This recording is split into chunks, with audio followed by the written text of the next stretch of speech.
Eksekutif 2 sekaligus calon guru penggerak Angkatan 6 Kabupaten Karawang. Kegiatan diseminasi ini merupakan salah satu tugas aksi nyata kami. Setelah kami menyelesaikan modul 1.1 sampai dengan modul 1.4, kami ditugaskan untuk membuat penimbasan tentang apa yang sudah kami pelajari selama ini di program pendidikan guru penggerak. Adapun susunan acaranya sebagai berikut. Pertama, pembukaan, kedua, kegiatan inti, ketiga, penutup. Bapak dan Ibu yang kami hormati, marilah kita buka acara ini dengan pembacaan basmalah. Bismillahirrahmanirrahim. Acara yang kedua yaitu acara inti, pemaparan tentang budaya positif di sekolah. Ada beberapa materi yang akan kami paparkan pada kesempatan ini, di antaranya perubahan paradigma belajar, disiplin positif, motivasi perilaku manusia yang akan disampaikan oleh saya pribadi. Kemudian berikutnya materi tentang kebutuhan dasar, posisi kontrol, restitusi, segitiga restitusi, dan keyakinan kelas yang akan dipaparkan oleh Ibu Andika Ratnasari SPD. Bapak dan Ibu yang kami hormati, kita mulai pada pemaparan yang pertama, yaitu perubahan paradigma belajar yang akan disampaikan oleh saya sendiri.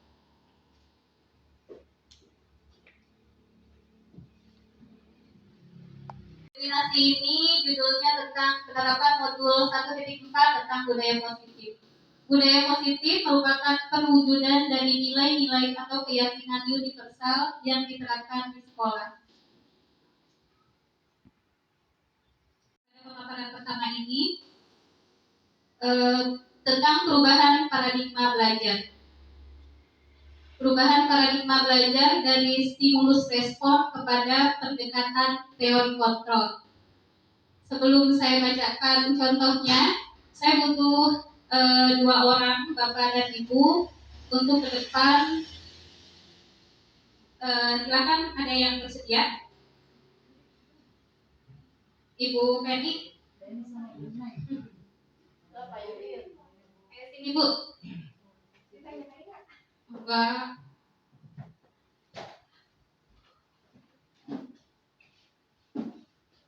Ibu Penny dan Pak Dedi.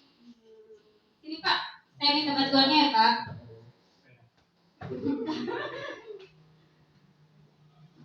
Ini tentang simulasi tentang perubahan paradigma belajar ini ya.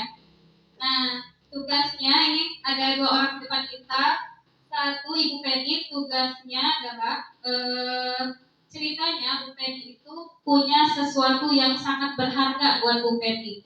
Nah, ada di tangan kanan. Coba tangan kanannya Bu. Ini di tangan kanan Bu Penny ada sesuatu yang sangat berharga yang tidak boleh sama sekali direbut oleh orang lain. Sedangkan nah ini berharga ya Bu ya, jangan sampai dibuka ini ya Pak, ya Bu ya. Sedangkan tugas Pak Dedi, iya, tugas Pak Dedi bagaimana caranya supaya tangan kanan Bu Penny ini Bu Penny bisa membuka tangannya dan memberikan apa yang berharganya itu. Silakan Pak, gimana caranya kira-kira ya? Jadi bebas itu Bu. Bebas, Bapak mau biasanya ya. Pakai ini ya Bu ya. Nah, mau pakai kata-kata, mau pakai tindakan, pokoknya yang jelas. Nah, bagaimana caranya? Ini tuh terbuka Pak. Siapa yang kira-kira ya Pak?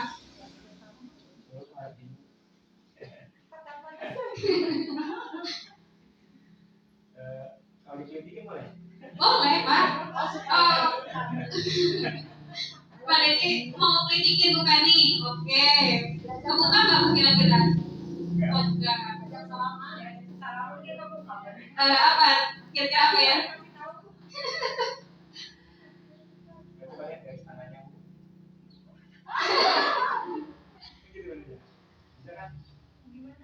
Iya bisa.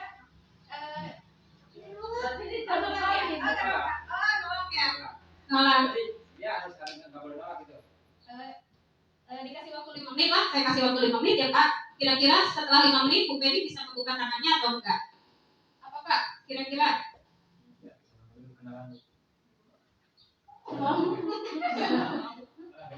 Oh, kalau tadi dikit-dikit nggak bisa, diajak salaman nggak bisa. Terus apa lagi tadi Bu?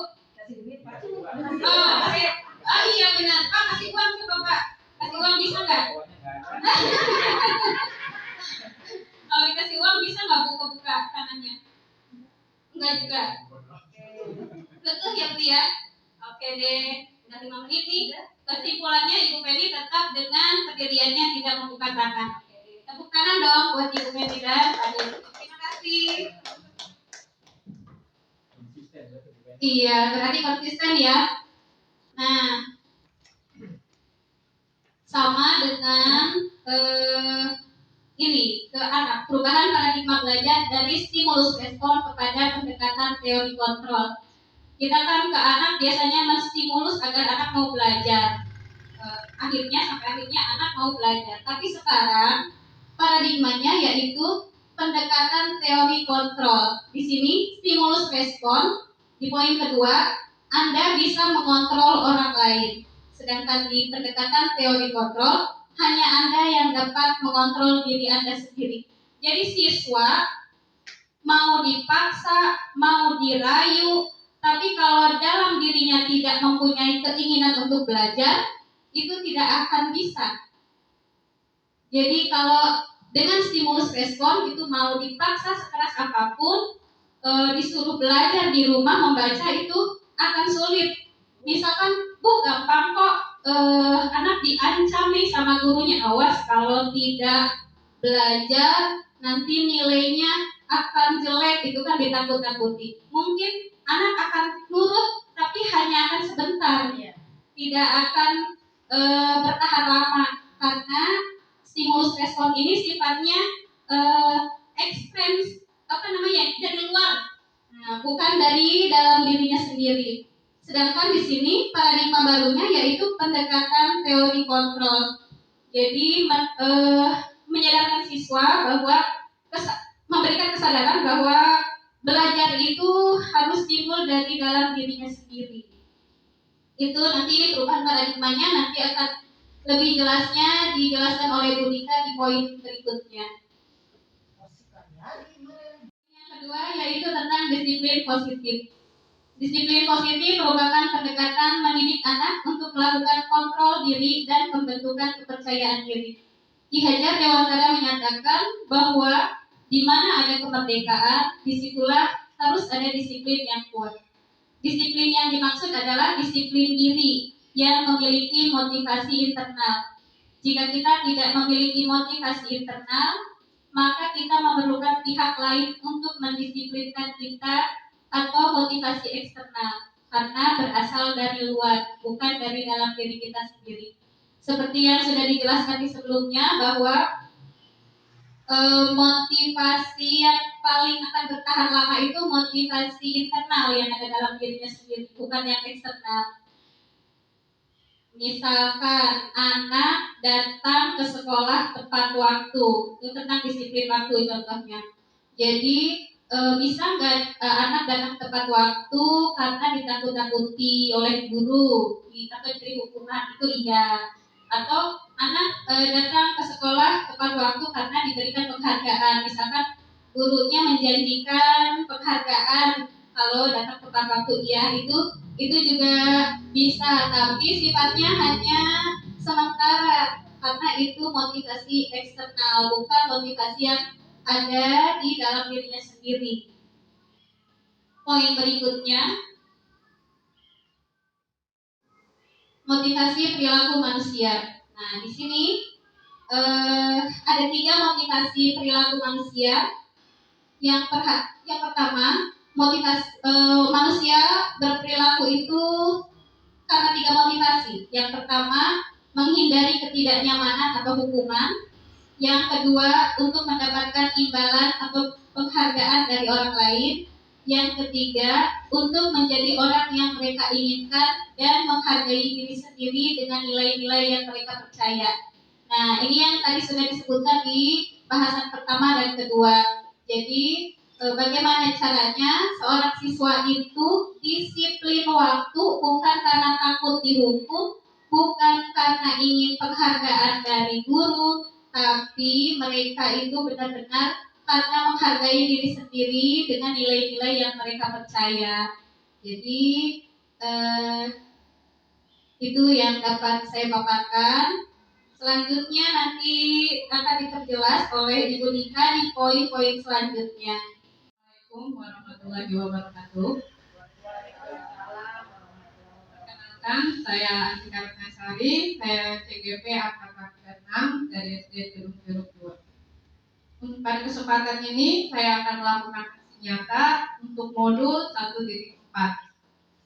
Pembahasan yang akan dibahas tentang yang akan saya bahas adalah tentang 5 kebutuhan dasar manusia, kemudian restitusi, segitiga restitusi, dan yang terakhir keyakinan.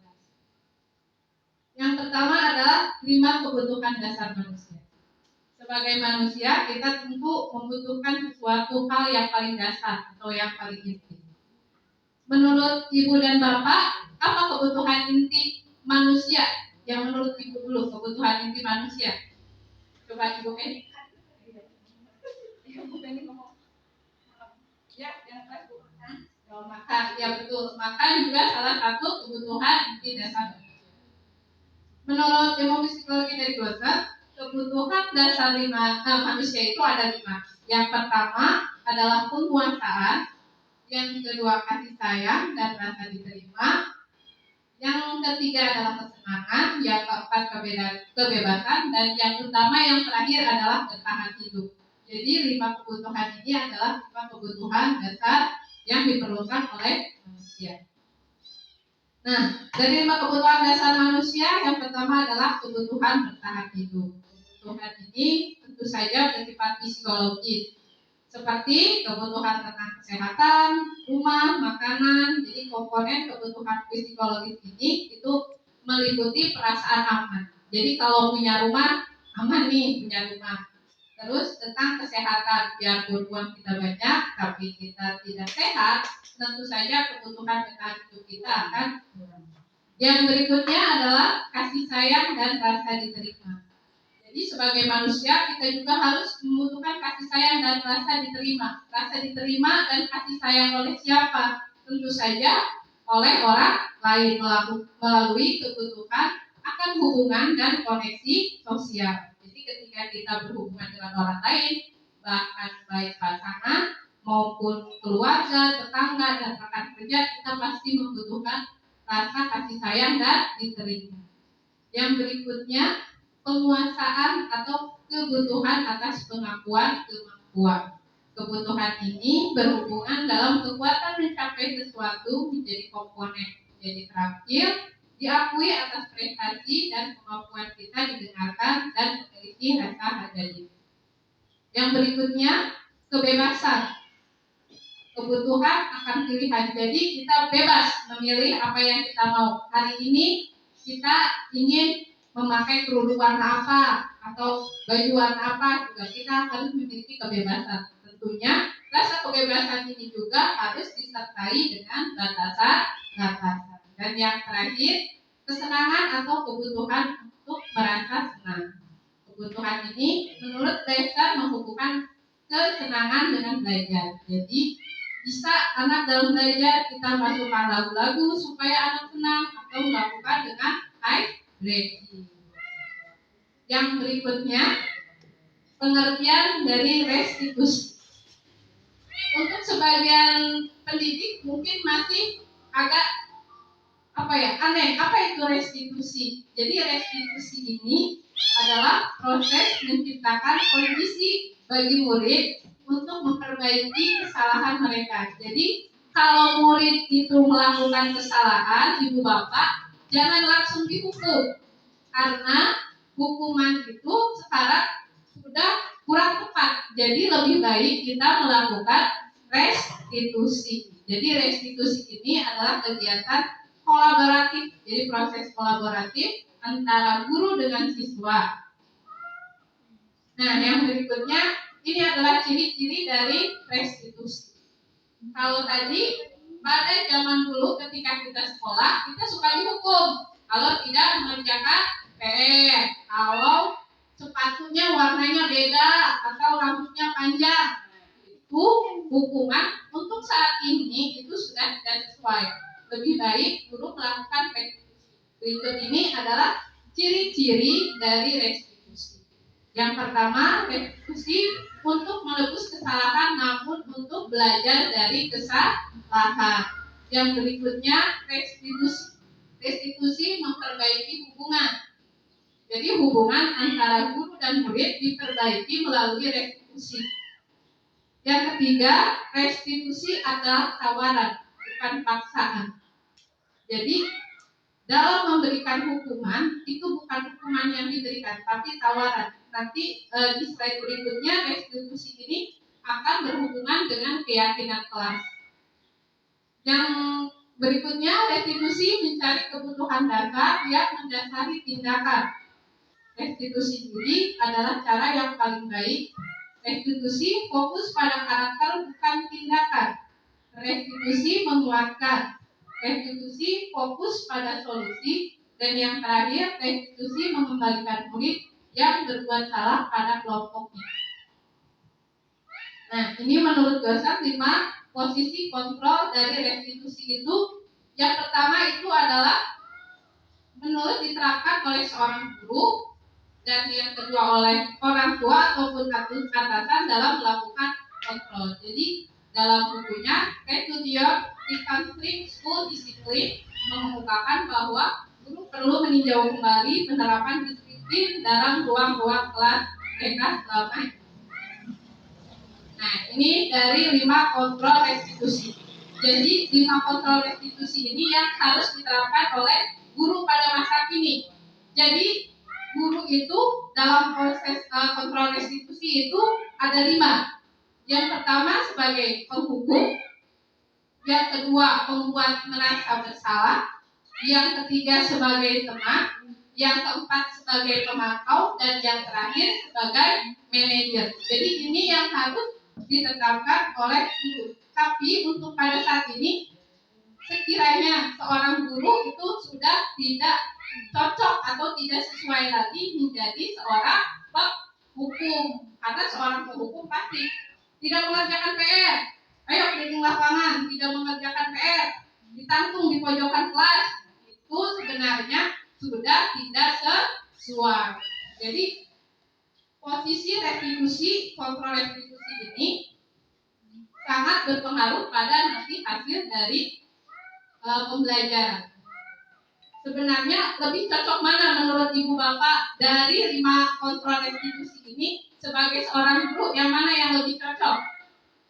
Coba, Pak Dedi, yang mana? Sebagai seorang guru, apakah sebagai seorang penghukum, pembuat merasa bersalah, teman, pemantau, atau manajer?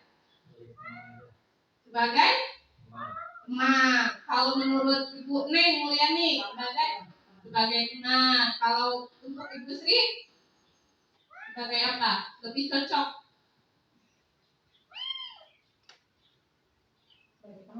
Sebagai teman. Ya. Kalau menurut Bu Ane sebagai apa? Teman, sebagai teman. Kalau Bu Deti lebih condong kemana? Lebih condong kemana ya? Sebenarnya lebih bagus memantau, tapi seseringnya masih melakukan sebagai pembuat rasa bersalah. Kalau Ibu Penny lebih condong kemana? Memantau, ya. Karena ada yang teman, ada yang pemantau, ada yang ke manajer. Ini adalah 5 kontrol restitusi. Sebenarnya tergantung dari situasi juga. Saya juga tergantung dari situasi. Yang jelas itu yang tidak boleh. Ya betul. Yang tidak boleh atau istilahnya sudah diharamkan itu untuk saat ini udah jangan menggunakan penghukum. Itu sebagai teman dia. Kalau ada anak yang menghina orang tuanya, oke, berbuat salah itu tidak apa-apa. Semua orang pernah melakukan kesalahan. Kalau sudah kita mengatakan kata tersebut, otomatis si anak akan merasa, oh iya, ibu, bapak, guru membela saya. Dibela dia pertama. Iya, semua orang pernah melakukan kesalahan. Itu menstabilkan identitas. Yang kedua, memvalidasi tindakan yang salah. Setelah kita berbicara semua orang pernah melakukan kesalahan atau berbuat salah itu tidak apa-apa. Yang berikutnya adalah setiap tindakan pasti memiliki tujuan, yaitu memenuhi kebutuhan dasar. Kamu pasti punya alasan melakukan itu. Kalau ditanya dia merusak sepeda temannya, oke, semua orang pernah berbuat salah. Kemudian kita validasi tindakan yang salah itu. Kamu pasti punya alasan melakukan itu. Nah, si anak pasti ngaku, iya bu, iya pak, tadi dia menghina orang tua saya. Iya pasti ada alasan. Tidak mungkin seseorang melakukan sesuatu tanpa ada alasan. Nah, setelah itu kita yang ketiga pada tahap segitiga restitusi ini menanyakan keyakinan.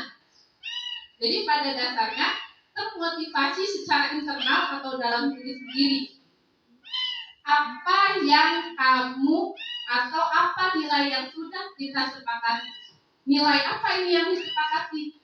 Jadi penyepakatan nilai atau kesesuaian nilai itu sangat penting. Contoh di dalam kelas itu nanti ada keyakinan kelas. Jadi nilai yang disepakati salah satu contohnya tidak menghina orang tua atau saling menghormati antar teman. Nah, itu keyakinan. Atau yang kedua, kamu mau jadi orang seperti apa?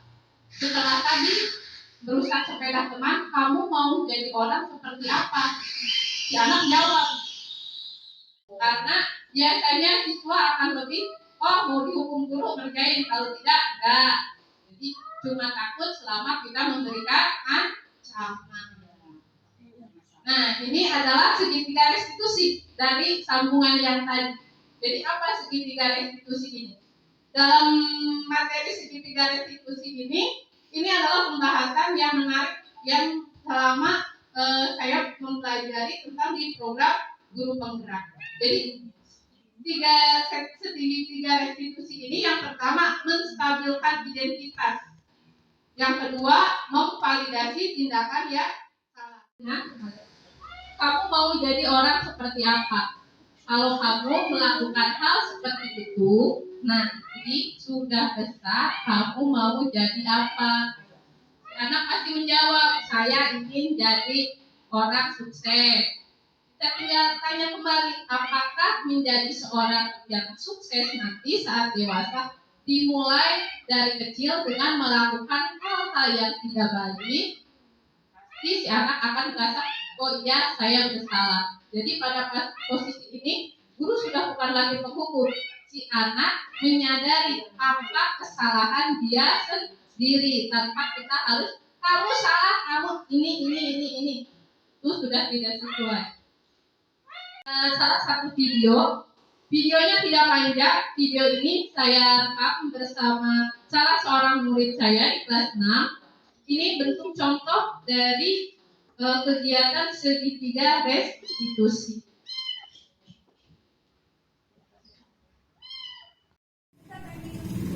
Nah, yang berikutnya adalah tentang keyakinan kelas. Mengapa keyakinan kelas? Nah, ada dua buah gambar. Gambar yang pertama adalah gambar pengendara motor menggunakan helm. Dan gambar yang kedua, gambar satu keluarga menggunakan masker. Coba saya mau tanya, Bapak Yudit, kira-kira di gambar nomor 1, pengendara motor memakai helm. Kenapa ketika kita memakai motor wajib menggunakan helm? Coba Pak Yudit. Karena untuk melindungi bagian kepala. Melindungi bagian kepala. Coba Ibu Penny, satu lagi jawaban apa Bu? Mematuhi peraturan lalu lintas. Bapak yakin dengan menggunakan helm kepala kita dilindungi? Yakin Bu? Yakin, benar. Betul. Bu Penny yakin kalau kita pakai helm nggak ditilang Pak polisi? Yakin. Dari mana yakinnya? Dari mana Bapak yakin? Karena ketika terjadi kecelakaan, yang pertama kali berbenturan itu helm, Bu, bukan langsung kepala kita. Iya, karena kita Yudi. Ayo Bapak ini kenapa harus yakin? Emang udah ada undang-undangnya. Ya, karena ada undang-undangnya, karena sudah tertulis di peraturan lalu lintas. Nah, itu tentang keyakinan. Gambar yang kedua, satu keluarga menggunakan masker. Pada saat pandemi, kita semua diwajibkan menggunakan masker. Untuk apa kita menggunakan masker? Coba Ibu nih. Untuk menjaga kesehatan. Untuk menjaga kesehatan. Ibu yakin memakai masker kita sehat? Iya, biar nggak kebul gitu kalau Iya, pakai kendaraan. Iya. Kalau Pak Dedi, untuk apa Pak Dedi menggunakan masker? Biar virusnya nggak cepat masuk ke apa tadi sisa, jadi mentok dulu ke masker ya. Atau dulu ke masker. Nah, itu adalah keyakinan kita masing-masing. Ya. Ya, setiap orang memiliki alasan utama tentang keyakinannya masing-masing. Pakai helm, pakai masker. Nah, untuk di sekolah, terutama di lingkungan terdekat kita, di kelas, kita juga harus memiliki keyakinan, kepercayaan. Siapa yang percaya dan yakin akan peraturan-peraturan itu? Tentu saja adalah murid-murid kita. Nah, ini tadi sambungannya dari segitiga restitusi. Jadi setiap kelas sebaiknya kita memiliki keyakinan kelas masing-masing supaya guru tidak capek entar-entar ngomel hukum. Nah, kalau ada keyakinan kelas itu berarti sudah harus dan wajib disepakati oleh semua warga di satu kelas tersebut. Nah, ini adalah mengapa keyakinan kelas. Jadi nilai-nilai kebajikan bahwa menekankan pada keyakinan seseorang akan lebih memotivasi seseorang dari dalam. Jadi tidak harus kita memaksa. Coba di jero kelas, jangan gendangan. Itu tidak sesuai. Jadi menumbuhkan kesadaran diri pada murid-murid. Nah, ini adalah contoh dari kegiatan membuat keyakinan kelas yang saya buat. Jadi pada tahap pertama saya membagikan tiap anak itu catatan kertas kecil. Jadi setiap anak wajib menuliskan apa yang dia inginkan di dalam kelas kita. Ada yang menuliskan di dalam kelas dilarang menyontek, dilarang menghina orang tua. Ada yang di dalam kelas dilarang memukul teman. Bahkan ada satu anak yang menuliskan di dalam kelas dilarang merokok. Padahal tidak ada yang merokok. Biar saja semua ditulis sesuai dengan keinginan anak masing-masing. Dan tahap yang selanjutnya, yang ketiga, saya meminta semua anak menempelkan. Jadi ditempel, keyakinan kelas dia ditempel. Dia bukan hanya dia yang melihat, tapi teman yang lain melihat. Oh, si A pengen keyakinannya seperti ini, si B seperti ini, dan seterusnya. Dari setelah semuanya menempel, saya melakukan mengecek. Oh, ini keyakinan kelas yang bisa diterapkan di kelas saya sendiri. Nah, jadi setelah keyakinan kelas tersebut sudah tersusun rapi, di absen dengan tersusun rapi, kita tinggal buat di pojokan kelas keyakinan kelas 6, keyakinan kelas 5. Jadi keyakinan kelas tersebut wajib dipatuhi seluruh anggota kelas. Jadi kalau ada anak yang memukul temannya, ingat keyakinan kelas nomor 3 apa? Jadi kita tidak perlu itu tidak capek, nanti kecantikan kita akan luntur. Kalau banyakan ngomel ya Pak Guru ya, kecantikan kita akan luntur. Nah, itu tentang keyakinan kelas. Jadi Bapak Ibu bisa mencontoh atau menerapkannya di kelas masing-masing. Ini tidak sulit, ini lebih mudah menghindari kita dari ngomel-ngomel tiap hari. Nah, yang berikutnya bagaimana mewujudkan keyakinan kelas yang efektif. Jadi pelatihan kelas ini harus bersifat lebih abstrak daripada peraturan yang lebih rinci dan konkret. Jadi harus jelas. Jadi kita tidak perlu mengulang. Ingat keyakinan kelas kita nomor 1.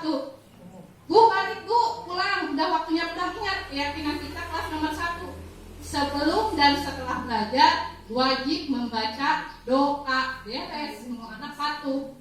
Keyakinan kelas berupa pernyataan-pernyataan universal. Kemudian pernyataan keyakinan kelas senantiasa dibuat dalam bentuk positif. Jadi tidak boleh memukul teman akan dihukum, itu tidak boleh. Jadi semuanya harus dalam bentuk positif. Selanjutnya, keyakinan kelas hendaknya tidak terlalu banyak. Jadi cukup 8 atau 6, jangan sampai ke 15 atau 20. Nanti terlalu pusing untuk diingat. Berikutnya, keyakinan kelas sebaiknya sesuatu yang dapat diterapkan di lingkungan tersebut, terutama di kelas kita. Yang berikutnya, semua warga kelas hendaknya ikut berkontribusi dalam pembuatan keyakinan kelas lewat kegiatan curah pendapat. Jadi seperti tadi, tidak ada pengecualian. Contohnya, si Eta mah udah diajak bu, karena dia mah nggak bisa nulis. Itu tidak boleh. Jadi semua kalau satu kelas ada 25 atau 30 anak, semua harus mencurahkan pendapatnya masing-masing. Dan yang terakhir, bersedia meninjau kembali keyakinan kelas dari waktu ke waktu.